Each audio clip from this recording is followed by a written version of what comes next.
फलस्तीन ये सिर्फ आज का मसला नहीं बल्कि पिछले 3000 साल से इस सिटी को कब्जा करने की लड़ाई चल रही है। अस्सलामुअलैकुम, welcome back to my another reaction video. Guys, आज हम एक वीडियो रिएक्शन करते हैं इसराइल और फ़लस्तीन के ऊपर। इन दोनों क्यों लड़ते हैं, किस वजह से ये मुकाबला चल रही है इनका। 3000 साल पहले जो है ना ये वाक़या इसके साथ चलती आ रही है, लेकिन आज सी जंग नहीं है ये। इसके ऊपर आज हम एक वीडियो रिएक्शन करते हैं। आप भाइयों से गुजारिश है कि मेरे चैनल को लाइक और सब्सक्राइब लाजमी कर देना।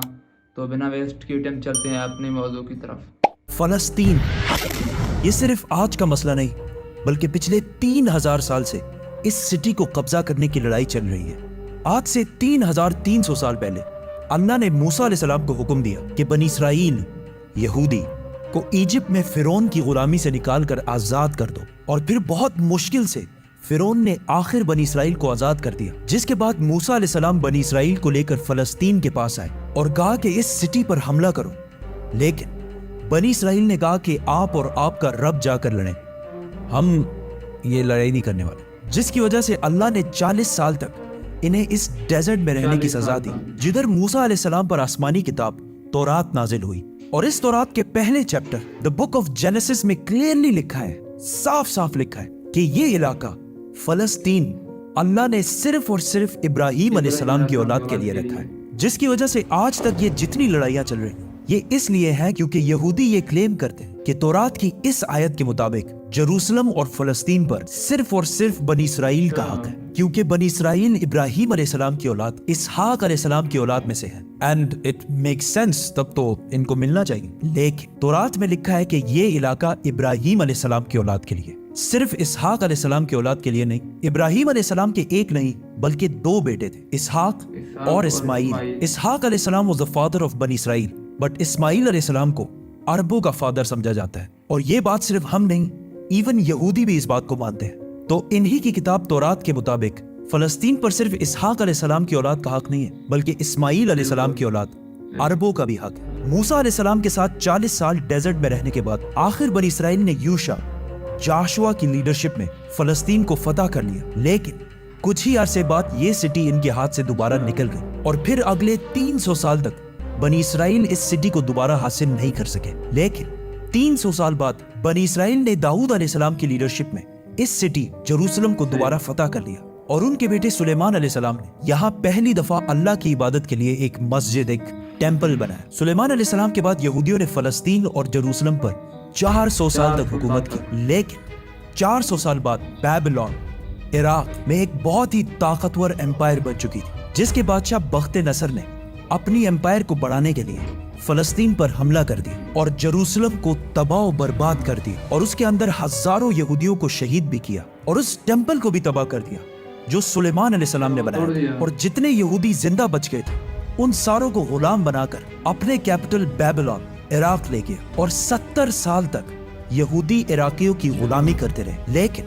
70 साल बाद इराक पर ईरान के एक बहुत ही नेक बादशाह साइरस द ग्रेट ने हमला कर दिया, जिसे हम जुल्करनैन के नाम से जानते हैं। साइरस द ग्रेट ने इराक की इस हुकूमत को फतह कर लिया और यहाँ जितने भी यहूदी थे उन सारों को वापस फलस्तीन भेजा और उन्हें फंड्स भी दिए कि वापस जाकर सुलेमान अलैहिस्सलाम के टेंपल को दोबारा बना जो इससे पहले तबाह कर दिया गया था। जिसके बाद यहूदियों ने फिर फलस्तीन पर 400 साल तक हुकूमत की। लेकिन फिर इन पर एक ऐसी हुकूमत ने हमला किया जिसने सारे यहूदियों को यहाँ से 600 साल तक बाहर निकाल दिया, द ग्रेट रोमन एम्पायर। और बनी इसराइल पर इतना जुल्म किया जो इससे पहले किसी ने भी नहीं किया।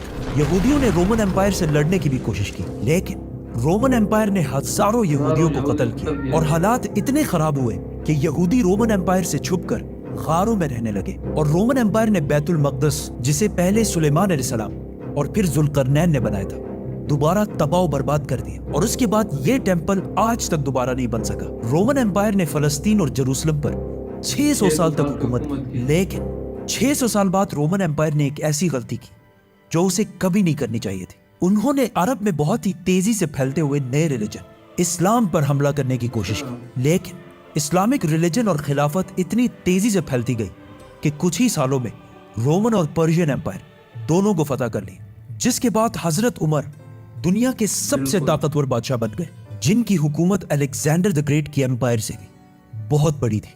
आखिर मुसलमान रोमन एम्पायर को फतह करते करते जेरूसलम के दरवाजे तक पहुंचे। رسول اللہ صلی اللہ علیہ وسلم نے پہلے ہی کہہ دیا تھا کہ مسلمان ایک دن جروسلم ضرور فتح کریں گے. اب مسلمانوں کے پاس دو آپشن، یا تو جروسلم کو اسی طرح تباہ کیا جائے جو اس سے پہلے باقی بادشاہوں نے کیا تھا، اور یا اس کا سیج محاصرہ کر لیں. آخر 6 مہینے بعد جروسلم کے گورنر سفرونیس نے کہا کہ میں یروشلم صرف ایک ہی شرط میں مسلمانوں کے حوالے کروں گا کہ مسلمانوں کے بادشاہ عمر خود آ کر مجھ سے ملے. خالد بن ولید رضی اللہ تعالیٰ عنہ نے سوچا کہ اب مسلمانوں کے امیر المومنین کو کیوں ڈسٹرب کیا جائے، تو وہ خود عمر بن کر سفرونیس سے ملنے گئے، کیونکہ خالد بن ولید رضی اللہ تعالیٰ عنہ کی اپیرنس بالکل حضرت عمر سے ملتی جلتی تھی، اور دونوں کی ہائٹ بھی بالکل سیم تھی، آلموسٹ 7 فٹ. لیکن وہاں ایک شخص حضرت عمر سے پہلے ہی مل چکا تھا، تو انہوں نے کہا کہ یہ حضرت عمر نہیں ہو سکتے. تو مجبوراً خالد بن ولید رضی اللہ تعالیٰ عنہ کو حضرت عمر، اس وقت دنیا کے سب سے طاقتور بادشاہ، کو جروسلم بلانا پڑا. سفرونیس فل لگژری گولڈ اور سلور پہن کر بالکل تیار ہو گیا، کیونکہ اتنے بڑے بادشاہ ان سے ملنے آ رہے تھے. لیکن سفرونیس اور پورا جروسلم یہ دیکھ کر حیران ہو گیا کہ بادشاہ کا غلام اونٹ پر بیٹھا ہوا ہے اور بادشاہ خود بالکل عام کپڑوں میں پیدل چل کر آ رہا ہے. یہ منظر جروسلم والوں کے لیے بہت شاکنگ تھا، کیونکہ اس سے پہلے جب بھی کسی بادشاہ نے جروسلم پر فتح حاصل کی، اس نے اس سٹی کو تباہ و برباد کر دیا تھا اور یہاں کی گلیوں کو خون سے بھر دیا تھا. لیکن اب یہ ایک بادشاہ آیا ہے جو ان ساروں سے زیادہ طاقتور ہے، لیکن بغیر کسی فوج کے اور بالکل عام کپڑوں میں. ایسا اس سے پہلے کبھی بھی نہیں ہوا تھا. حضرت عمر نے سارے ریلیجنز کو آزادی دی اور بغیر کوئی خون بہائے سفرونیس نے جروسلم کو حضرت عمر کے حوالے کیا. لیکن انہوں نے ایک شرط یہ بھی رکھی کہ مسلمان یہودیوں کو جروسلم آنے کی اجازت نہیں دیں گے. لیکن حضرت عمر نے اس کی یہ شرط نہیں مانی اور یہودیوں کو بھی بیت المقدس آنے کی اجازت دی. اور اس طرح پہلی دفعہ جروسلم ابراہیم علیہ السلام کے بیٹے اسماعیل علیہ السلام کے اولاد کے پاس آیا. اس کے بعد آلموسٹ 350 سال تک مسلمان، کرسچن اور یہودی جروسلم میں بالکل پیس اور امن کے ساتھ رہنے لگے. لیکن پھر 350 سال بعد کرسچنز نے پورے یورپ سے فوج جمع کر کے جروسلم پر دوبارہ حملہ کر دیا. اس وقت مسلمانوں کے آپس میں بہت لڑائیاں چل رہی تھی، جس کا فائدہ اٹھا کر کروسیڈرز نے آسانی سے جروسلم کو فتح کر لیا. اور جروسلم فتح کرنے کے بعد مسلمانوں اور یہودیوں پر انبلیویبل ظلم کیا اور ہزاروں مسلمانوں اور یہودیوں کو شہید کر دیا اور مسجدوں اور سینیگوگز کو بھی تباہ کر دیا. اور ہسٹری میں لکھا ہے کہ کروسیڈرز نے جروسلم کی گلیوں کو مسلمانوں کے خون سے بھر دیا تھا اور ایون مسجد اقصی کو بھی مسجد سے ایک محل، پیلس میں بدل دیا. یہودیوں کے عورتوں اور بچوں نے اپنی جان بچا کر اپنے آپ کو سینیگوگز میں بند کر لیا. لیکن کروسیڈرز نے ان سارے بلڈنگز کو آگ لگا دی اور ان کے بچوں اور عورتوں کو زندہ جلا دیا. اور یہ سب صرف ہم نہیں کہتے، بلکہ یہ اوتھینٹک ہسٹری کا حصہ ہے جسے یورپینز بھی مانتے ہیں. اس کے بعد ان کروسیڈرز نے جروسلم پر آلموسٹ 90 ایئرز تک حکومت کی. لیکن پھر 90 ایئرز بعد مسلمانوں کے ایک بہت بڑے بادشاہ سلطان صلاح الدین ایوبی نے پوری مسلم دنیا سے فوج جمع کر کے جروسلم کو دوبارہ کرسچن سے چھین کر فتح کر لیا. اور اس وقت سارے کرسچنز کا یہ خیال تھا کہ اب صلاح الدین ہم سے اسی طرح بدلہ لے گا جس طرح ہم نے لاکھوں مسلمانوں کو شہید کیا تھا. لیکن صلاح الدین ایوبی نے بالکل حضرت عمر کی طرح سارے کرسچنز کو معاف کر دیا. ایون کرسچنز بھی اس بات پر حیران ہوئے اور صلاح الدین سے پوچھا کہ جب ہم نے فتح کیا تو ہم نے ہر مسلمان کو قتل کیا تھا. لیکن صلاح الدین ایوبی نے انہیں کہا I am not those men. I am صلاح الدین. صلاح الدین. صلاح الدین ایوبی نے ان سارے ریلیجنز کو دوبارہ آزادی دی اور مسجد اقصی جسے محل بنا دیا گیا تھا اسے دوبارہ مسجد بنایا اور ادھر پہلی نماز ادا کی. جروسلم کو جب بھی کسی بادشاہ نے فتح کیا ہمیشہ ادھر بہت خون بہایا ہے، سوائے مسلمانوں کے جنہوں نے ہمیشہ بالکل پیس اور امن کے ساتھ اس سٹی کو فتح کیا. صلاح الدین ایوبی کے بعد ایک بار پھر سارے ابراہیمک ریلیجنز جروسلم میں بالکل پیس اور امن کے ساتھ 800 سال تک رہے. 800 سال. لیکن 800 سال بعد اور آج سے 100 سال پہلے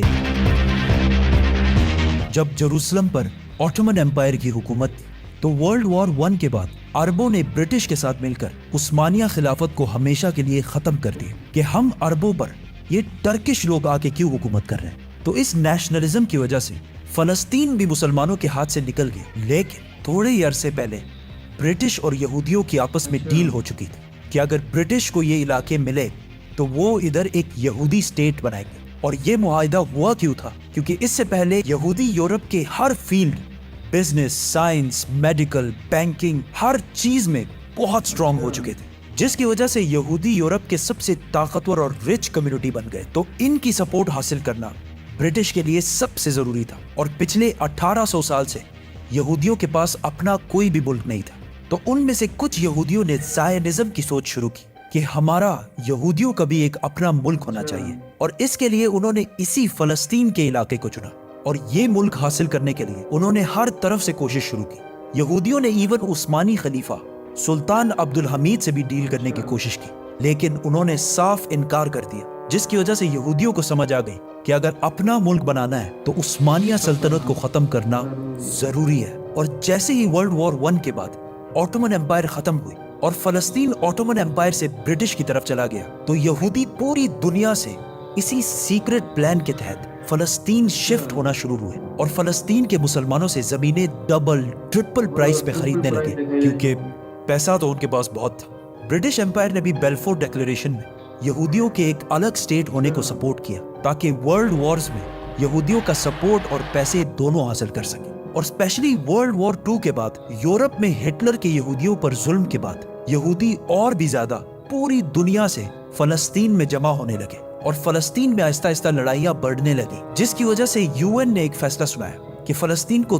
3 हिस्सों में डिवाइड किया जाएगा। एक हिस्सा फलस्तीन, दूसरा इजराइल और तीसरा जेरूसलम, जो इन दोनों में से किसी का भी नहीं होगा, बल्कि यहाँ यूएन की हुकूमत होगी और इसमें सब रिलीजन्स को आज़ादी होगी। जिस पर अरब ममालिक ने इस फैसले की सख्त मुखालफत की और इजराइल के आज़ाद होने के सिर्फ एक दिन बाद इजराइल पर हर तरफ से हमला कर दिया। इजिप्ट, जॉर्डन, सीरिया, तीनों की फौजें एक साथ इजराइल में दाखिल हुई, लेकिन बहुत ही बेशर्मी से अरब ममालिक ये जंग हार गए और एक ऐसे मुल्क से हारे जो उनसे साइज में बहुत छोटा और जो इस जंग से सिर्फ एक दिन पहले आजाद हुआ था। इस हार की वजह से जो प्लान यूएन ने इस जंग से पहले बताया था, उसका सिर्फ 40% इलाका फलस्तीनियों को मिला और 60% इलाका इजराइल ने फतह कर लिया और इवन जेरूसलम की आधी सिटी को भी फतह कर लिया। इजराइल अकेले ये जंग नहीं लड़ रहा था, बल्कि इसके साथ पूरी दुनिया का सपोर्ट भी था। इवन रशिया और यूएस दोनों का सपोर्ट इजराइल के साथ था। इजराइल ने ये इलाके फतह करके टाइम बिल्कुल भी जाया नहीं किया और 7 लाख अरबों को फलस्तीन से बाहर निकाल दिया। 7 लाख, जिसकी वजह से फलस्तीन में आहिस्ता आहिस्ता यहूदी ज्यादा और अरबी कम होने लगे। इस जीत के बाद इजराइल बहुत स्ट्रांग बन गया और पूरी दुनिया से और भी ज्यादा यहूदी इजराइल में जमा होने लगे। इसके बाद यहूदियों ने अपने आप को अरब के बिल्कुल सेंटर में एक बहुत ही मजबूत हुकूमत बना ली थी। लेकिन फिर भी ये 2 इलाके, वेस्ट बैंक और गाजा, इजराइल के कंट्रोल में नहीं थे। लेकिन आज से ऑलमोस्ट 60 साल पहले 1967 में कुछ मिसअंडरस्टैंडिंग्स की वजह से यहाँ जंग एक बार फिर शुरू हो गई और एक बार फिर इजिप्ट, जॉर्डन, सीरिया वर्सेस ये छोटा सा इजराइल। लेकिन सिर्फ 6 दिनों में इजराइल ने इन तीनों मुल्कों को हरा दिया और सिर्फ 6 दिनों में इजराइल ने अपना साइज 3 गुना बढ़ा लिया। अरब ममालिक दोबारा अपने से एक बहुत ही छोटे मुल्क से बहुत ही बुरी तरह हार गए। ये ऐसा है कि आज खबीब हिजबुल्लाह से हार जाए और वो भी 2 मरतबा। अरब ममालिक के 2 दफा इजराइल से हारने के बाद उनकी अवाम अपने नेशनलिस्ट हुक्मरानों के खिलाफ हो गई और नेशनलिज्म, कौमियत को छोड़कर एक नई सोच की तरफ बढ़ने लगी। द मुस्लिम ब्रदरहुड, अखवानुल मुस्लिमून, जो मिस्र के एक स्कूल टीचर हसनुल बन्ना ने बनाई थी और जो एक पाकिस्तानी स्कॉलर मौलाना मौदूदी के ख्यालात से इंस्पायर्ड है। इससे पहले अखवानुल मुस्लिमून का अरब में सिर्फ मजाक उड़ता था, लेकिन इस हार के बाद अखवानुल मुस्लिमून ने अरब अवाम से कहा कि ये जंगे अरब के मुसलमान नहीं, बल्कि ये नेशनलिस्ट हारे हैं जो सिर्फ नाम के मुसलमान हैं और इनका कोई। जिसके बाद अरब की अवाम इस नई सोच मुस्लिम ब्रदरहुड की तरफ आने लगी। हमास भी इसी अखवानुल मुस्लिमून से इंस्पायर्ड एक ग्रुप है, लेकिन अखवानुल मुस्लिमून वायलेंस के खिलाफ। इस जीत के बाद इजराइल ने वेस्ट बैंक, गाजा और जेरूसलम सब पर कब्जा कर लिया और आज तक ये सारे इलाके इजराइल से दोबारा कोई भी नहीं छीन सका। दोस्तों, यही था आज हमारा वीडियो जो हमने आपको पूरा रिएक्शन करवाया। आप भाइयों से गुजारिश है कि मेरे चैनल को लाइक और सब्सक्राइब लाजमी कर देना। तब तक के लिए अल्लाह हाफिज़, मिलते हैं अगले वीडियो की तरफ।